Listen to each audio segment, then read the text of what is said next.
Hello and welcome to the Veza Insider, where today I have our growth partner and master of ads, Luka. Hey, Luka. Hey, Stefan. Thank you so much. Of course. It's good to finally talk to you one-on-one behind the scenes. I think it's been a while since we actually did something like this. Actually, this is the first time for you.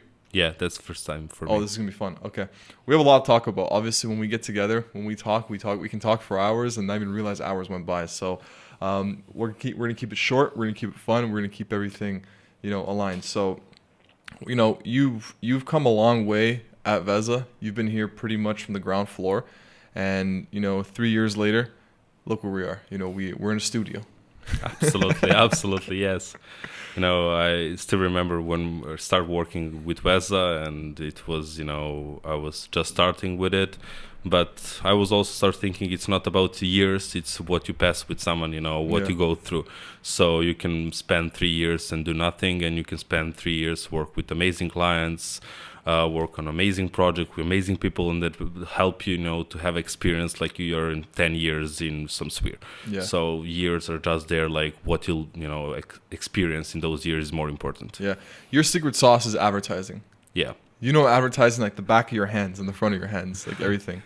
Why don't we talk about that? How has your journey been as an advertiser from when you started to where it is now? Obviously, you manage hundreds of thousands of dollars in ad spend each and every month, and it's a big responsibility, of course, for these companies. How does it feel, to have that kind of responsibility, that kind of power over, a brand's revenue numbers? I still remember, when I start, with those small budget, $10, $20, I was checking, hour by hour, how we spend the money. Is everything okay? Did I make some changes? Today it's much easier. I like, it's when you go to casino and, play with the money, with the tokens, the same feeling is here. Like, after some time you learn to use that totally normally, like it's nothing, like spending hundreds of thousands. That's normal because you make money and someone is happy with it. So I don't think about big numbers, they're scaring me, but I had that feeling. A few weeks ago my friend had a problem. Like I saw he's sweating with some big money, and I have one account where we need to charge, I think, $8,000, and just come here and say, click here and charge right now 8,000, and he starts sweating all around. Is everything okay? But it's normal, man. Just click, and had that feeling. Yeah. And after that, you learn that that's just a number that makes more money, make bigger number, and that's it. It's just numbers on a screen at the end of the day, right? Yeah. What it's all about is just the energy that you feel when you feel that momentum carrying you upwards and upward spiral. Yeah. And like, so when you started at Veza and when we started working together, you were in a different spot. You were mostly doing paid media campaigns on Facebook and Instagram. Yeah. Now you've developed into a growth partner. So you partner up with your clients, you give them strategy, support, leadership, but then you also work with your advertising team to get them results as well.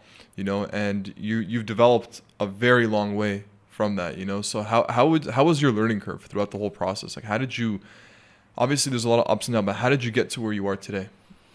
So first, let's go at the beginning. Like I had my startup. It was, I think, right now 5 years ago, and then I figured out that this is the agriculture thing, right? Yeah, agriculture Nice. thing. We were students, and then I figured out definitely that you can make a lot of things, but very important in today's world, how you market them. We can decide, today, to buy one thing, second thing, invest in one, second, third thing, but marketing is data that will, make that choose. So after that, I worked with some startups, and then, definitely I decided I need to be more specific. I figure out, when I see the jobs, if you're specific, if you know one thing very well, you will be successful. Mm-hmm. And then I started learning just Facebook ads. So that was my first priority. Focus on that and be best in that sphere. Then I do a lot of research. When I have a problem, I always try to find new solutions and then choose from those solutions which one is the right one. Yeah. So that was the start. And after that, the next thing I will start thinking myself, okay, we're making money, but what is everything that affects if that person will make more money or that's their maximum? And then I start learning everything, how websites should look, website conversion rate optimization, growth strategies for that. them, how they should invest, what are the marketing competitors, all those things. I start, developing my skills in those spheres. So today, as a growth partner, I can help all our clients to actually grow, not just do paid ads. They grow, they have steady grow, and scale their business. Got you. And so that journey that you took, right? We're working with some pretty big clients now. Yeah, very big clients. And they're leaning all on you for basically the survival of their business, and the growth of their business. What's funny to me? It's like working with you. We first started off, just talking to clients, talking to them, talking to their marketing directors, their managers, all that. And then as years went by, now we're actually not even reporting to the CMOs or CEOs, we're reporting to the investors that invest into that company, And so from my perspective, I see the trajectory of growth and like the levels that we went up. We went from talking to managers, directors, to CMOs, CEOs, now to like the VCs that invested into these companies that we do paid media for, right? And so I see not just on a technical knowledge base, but also a knowledge base in terms of talking to different types of personas and the kind of information they want to see, right? And I think that there's been a big learning curve for us as well on that level, talking to people who have more, let's say, I don't want to say credibility, I don't want to say authority, but I want to say people who have more of an impact and influence on that organization, right? And so, once people see that we do a good job, they naturally refer us to other people as well. And I think that's the best kind of marketing, right? Is that network effect. That's very important. And, and having possibility to talk even with them, understand what are the thoughts, what they care about, what they're interested in, that's very, very useful. And in this business, like you have to talk with variety of people around, all worlds, all cultures, and we support each other. I know moments when I talking, for example, with also growth partner Jamal, like, different culture, and I don't know how to behave. Then I learn, and, Jamal support us, and we support each other, explaining, it's different in the Europe, it's different in the UK, in the United States, or, somewhere in the Middle East, whatever. It's always different, and you need to talk with those people properly. And, for sure, after many years, after millions of dollars of revenue we generated with the paid ads, I think maybe we generate a few millions every month. Yeah. I made some calculation these days. So we're talking about those numbers. That conversation and relationship with the partners and how you explain your work is probably more than 50% of work. Yes. You can make 10x. Absolutely. But if you don't know how to communicate that's a problem. So communication is always the key in the marketing sphere. Yeah. I recently tweeted about a whole thread around communication, how to properly communicate. There's different types of communication, right? And there was a part of that thread I talked about know your mark. So it's basically knowing who you're speaking to. And you said that, the Europeans, you speak to them in a certain way. People in the Middle East, you speak to them a certain way. Yeah. Americans, you speak to them a certain way, right? And it goes from like the speaking speed, from how I just said it, from slow to fast. Yeah, absolutely. Yeah. And I think communication skills are vital to importance, because there's more than just the words that come out of your mouth, right? It's the feeling that you give off to people when you're asking a certain question, right? Absolutely. I was thinking like ChatGPT can do everything for you today. But what is the problem? Like why people do not know how to use the ChatGPT? Because they don't know to ask proper questions. Right. And, they're not sure about their thoughts. They want something, but they're not able to say that. Mm-hmm. And that's why I'm sure that, as a growth partner, the person that needs to understand clients' needs, ChatGPT will not be able to change, because they do not know to verbally explain what they want. Right. We are there to feel, to understand who they are, what their position is, how their website want to look, or how their campaign want to look, etc. So because they're not able to do it verbal, they are coming to us and they will ask us for help. If we are able to understand them and understand their needs, will be much more powerful than ChatGPT. Yeah. So that's what I have feeling like that will not gonna change, and it will be more valuable in the future. You can't take the human element. You can't remove that from the equation, right? You need that human element, the emotion, because at the end of the day, people are listening to you based on the emotions that you make them feel, right? And absolutely. And when you're talking to someone, and just based off of micro expressions, tone of voice, reaction time, all that, you get a sense of what they're feeling emotionally. Yeah. Right. And then that feeling emotionally, you can basically, in a way, you can guide them to help them feel better or feel worse. Right. And I think 50% of this job as a growth partner is making the clients feel confident in our results. Right. Obviously, the results have to be there, but then rationally explaining the results, why these results were here. It's that feeling of confidence. Because at the end of the day, like, what are we selling as a marketing agency? Confidence in your marketing systems that they're going to deliver leads, results, media companies, talent to your website, and just overall traffic. Absolutely, yeah. And I had many examples, in the past where, for example, we did a great job, but then I figure out, like, if I didn't communicate well with them, we have some kind of problem. Then I figure out, okay, pay more attention. It doesn't need to be, very often, but it needs to be clear, consistent, and, to be with that.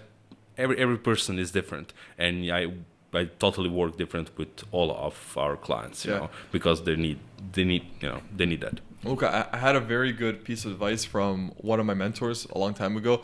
I asked him, because he was very deliberate in everything that he does, right? The way he sits, the way he talks, the way he moves his hands, where he puts his drink, where he puts his cigar, all these things, right? And I asked him, like, why do you, like, how come you do that?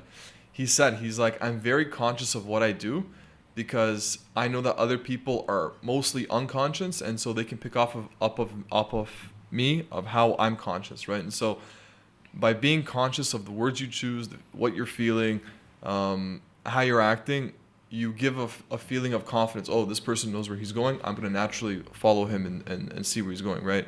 And I think that with what you do in advertising, most people have no idea what to do when it comes to ads. Even the big teams that we work with, they hire Mickey and Mouse to come in and do the ads at their company. Okay, they do an okay job, but they don't get the results, like 3x on return on ad spend, right? 3x, 10x, that's normal, depends on the niche. Like, because you need to understand you have many possibilities there.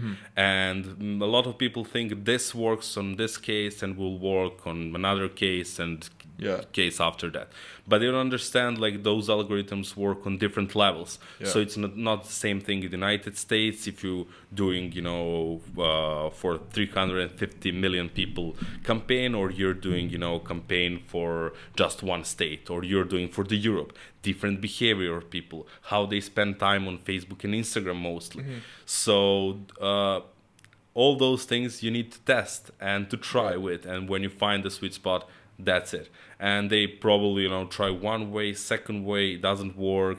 They always, I saw other agency like invest more money, overbid competitors. That's okay, but the quality you deliver, the competitors you're working with that are around you, you need to be better than they are, and simple as that. So find the place. You've evolved now. Since we're talking about evolution, you've evolved from a tactician to a strategist. Pretty much. That's where this is going. I feel like your journey has obviously developed a lot, because now you have a team, you have people around you. You've learned how to communicate very thoroughly over the last couple of months especially, and I think that's very important, right? Because like you said, more than 50% of the job is properly communicating, right? And I think that you've done a really good job like that. And because you're already good at advertising and thinking strategy and knowing what works, you combining all these things, you're an unstoppable force, Luka. You're like, you are the ads master at Veza Digital. I got, from my mentor, one advice. It was like, you need to learn to listen other people. And I'm trying, I have a lot of things to say, but more important than me to say something is, to listen people around me. What they're saying me, they're saying not just with the words, with their behavior, every day, when we sit together on a dinner, on lunch, whatever, like, it's very, very important to listen people around yourself. Absolutely. I don't want to say I struggle with that, but sometimes I speak, right, without thinking ahead. But then I catch myself and I try to, like, calm the situation and fix it a little bit. But you know how it gets. You get heated. You're dealing with all this stress, all these people. You got to micromanage things. You got to make sure things are getting done on time. But I've definitely improved over the last couple of years with my patience. My patience level has increased, right? But I still want things done. relatively quick. Even for myself, I hold myself to a high standard, and I naturally expect others to hold themselves to a high standard, and that's not always the case. And then what happens? You get frustrated, you get impatient, blah blah blah. All these things happen, and it's one of the things that I'm actually working on right now, is like being more patient and just opening my ears more. It's not easy, like, you know exactly, and we all, how many things we did in the last couple of years. Yeah. Like if you go 10 years, back, and probably to have that same experience you will need, 15 years. And now it's compressed and it's everything in just 2-3 years together. You can achieve amazing thing, but it's also stressful. Yeah. The question is how fast that can go in the future with all those things, with the AI. Like, are we keyboards? Are we gonna be able to work, to be more productive than, it was for job that needs 10 people, maybe one person will be able to do in the future. Right, and right. we need to be able that, and, to make, I also think what ChatGPT and all those AIs will not be able to make a strategy all around. So you need to work to learn sure. how to work with it, but, to understand bigger picture, to zoom out and then to zoom into the specific things. What I think the next trend of workforce is going to be is you're saying that AI can remove 10 jobs, but it's also probably going to create 20 or 30 jobs. And For what's sure. going to happen is these jobs are going to be intellectual jobs. It's going to be how to write the prompts to come up for an input for a strategy, right? So you're thinking now of a strategy, how to build the next eco-efficient nuclear reactor in the middle of the ocean, right? You have infinite amounts of information and data, right? The AI jobs around that are going to be around people who can think about the topic very thoroughly, ask a rich data source for accurate information, and they're going to be paid to think about prompts for the AI to deliver information for someone else to take this information, put it together, and come up with a solution to build a nuclear reactor in the middle of the ocean. Yeah, exactly. This, like Facebook ads, Google ads, those algorithms exist in them, for years. And what I see, like, the people that really understand how to work with Facebook ads, they already knew how to work with the AI. So, it's much easier for me, to type with him, to give him right inputs, and you take amazing, output from the AI, because I'm working, Yeah. 2 years constantly, with the same algorithm, just another way. And what happened, like, are you able to run ads without person, Facebook ads or Google ads? You're not able. Even with those algorithms are super smart. You still need that person that understand better than that AI. And that's, if you achieve that, that makes a difference between, good advertiser or, one average advertiser. Yeah. If you're working better, you have amazing results. I'm seeing now a lot of AI companies and softwares pop up all around Twitter. I'm seeing ads on LinkedIn now for different tools. And generally, they all do the same thing. It's a prompt input for an output, but the output and the inputs and the outputs are for different parts of the market. For example, for marketing, for creatives, for texts, for creating voiceovers. All these things it's the same thing, but it's repurposed for a different type of information, right? And I have a question for you now is, how do you see ChatGPT and like OpenAI or maybe even TruthGPT, how are they going to impact the advertising field? Mostly, I think the advertising field, the keys are inside of Facebook, inside of Google, TikTok, and probably Bing. But where I see that the space will increase will be for creatives, because they understand that they need deeply to trigger customers if they want to make business that's worth few million or billions. What's that AI generator called? What's it called? Do you know the AI generator? It generates, you put like a You prompt. have many of them, like, yeah. This one was really popular. It was really popular. I forget the name now, but something May or whatever. Anyways, you put in like a prompt. You'll say, you can write down 2 camels in a desert having a beer and a cigar at the same time, and then it creates like this animated image based off of that. Yeah. So there's tools like that already. So I would imagine for advertising, let's say we have a client right now. We type in the client's target audience, right? This is the target's the target audience for this client. They're selling these sort of solutions. This is the environment we want to see it in. Create us an ad, and boom, that ad comes out. It might be a little bit CGI here and there, some AI people. That's all good as long as it converts, right? And then that algorithm should know what kind of ads are trending now, what has the highest click-through rate, what has the highest engagement rate as well, right? I see tools like that when they come out. It's probably already in the market. We just don't know about it. Yeah. Tools like that are going to dominate. But then at the same time, is Facebook Meta going to allow AI to do that and take the jobs away from these people, or are they still going to have that human element of creativity? Yeah, I just this morning saw that Meta showed that they have a tool to create, ads with their tool, AI tool for the ads. So I will start thinking like where that will gonna go, but I'm not sure. Still, I'm not seeing that, you will be able to generate videos super easy on that high level as human is able to do. Gotcha. So. Images, yes, absolutely yes. Some basic videos, yes, but just understand like Photoshop. Start with some you say you put my hair and say I want long blonde hair, and we'll put, but that was 2 days ago. That's image, and that's from by Photoshop. They start how many years they're working with. So for the videos, I'm not sure they will be able, but for images, absolutely yes. For product images for sure, but videos that feeling. Who will be able to work on a high level for sure. I don't see that AI will change. There was this movie recently done. It's a 13-minute movie on YouTube. It was done fully by AI.